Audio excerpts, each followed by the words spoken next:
right, welcome back to CSE Metrics Mania. Today we have Maureen Kirchner back on with us. And today Mo is going to dive into the details around the UTC Eriksen Flanker Test. This is something that CSE has added into our evaluations in 2021. It's brand new to our process, and it truly helps us evaluate the whole athlete.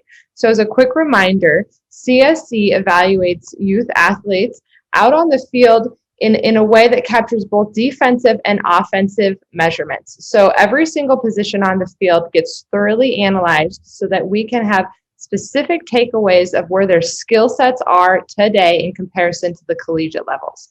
So let's kick this off with learning a little bit more about what the flanker test is. Hey, Jesse, good to see you again. So yeah, the UTC Flanker Test, we're really excited to bring it on to our portfolio of different things that we measure on athletes. So we knew that we covered hitting really well with blast and getting exit velos, and we knew that we covered pitching really well with Rapsodo. Mental, we used the TAB test.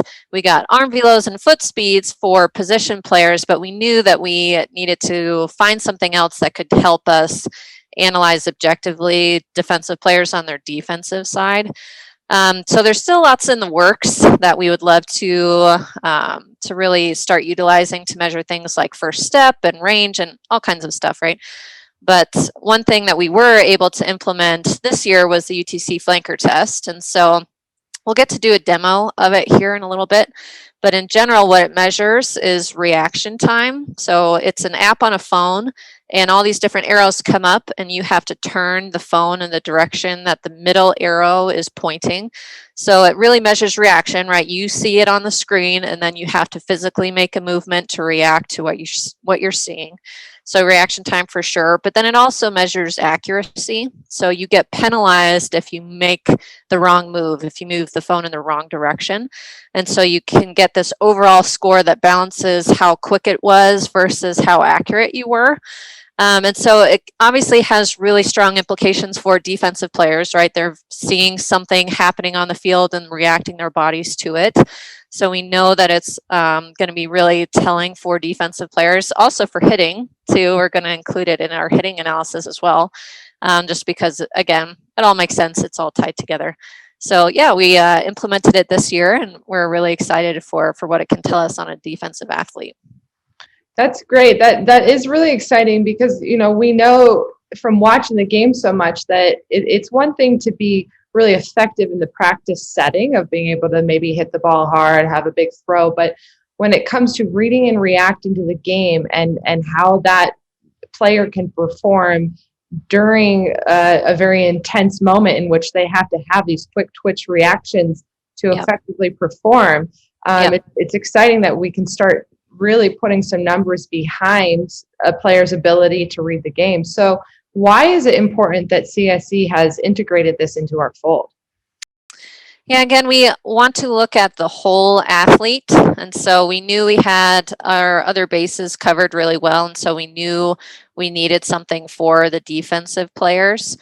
So it just gives us another measurement, another number to look at. And so going back to what we talked about a couple weeks ago, the testing of collegiate athletes, we are actually testing them on this flanker test too. So it's going to be really fun. We're going to be able to see, you know, what a Power 5 shortstop, what their scores look like on this. And then, you know, compare it to all the athletes that we're testing out. So yeah, it's really neat. Again, get to see things like reaction, accuracy, and then an overall score relating those two items. Great. Yeah, the flanker test is really bringing some depth to our evaluations. And I think we could probably talk about this all day without truly understanding it. So let's go ahead and take a look. Sure. A bit of a live demo. Yeah, sure. So before I actually bring it up on my phone, I'm just, again, going to explain really quickly how it works. So it's an app on the phone that I'm going to open up here in a second. And it's going to pop up a picture of 5 arrows. And so my job as the testee is to find the arrow in the middle and then figure out which direction it's pointing. So let's say it's pointing this way. I'm going to tilt the phone in the direction that the nose of the arrow is pointing. So I'd be tilting the phone this way in this example. So sometimes they make it easy for us, and all the arrows are pointing in the same direction, all 5 of them.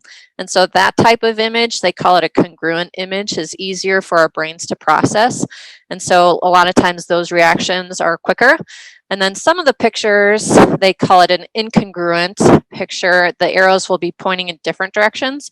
So maybe some of them are pointing this way, some of them are pointing this way, and then we have to see what the one in the middle is. Again, there are 5. So you pick out the one in the middle, and then you have to tilt, again, the phone in the direction that the middle one only is pointing. And so when the arrows aren't pointing the same direction, it takes our brains just a little bit longer to process it.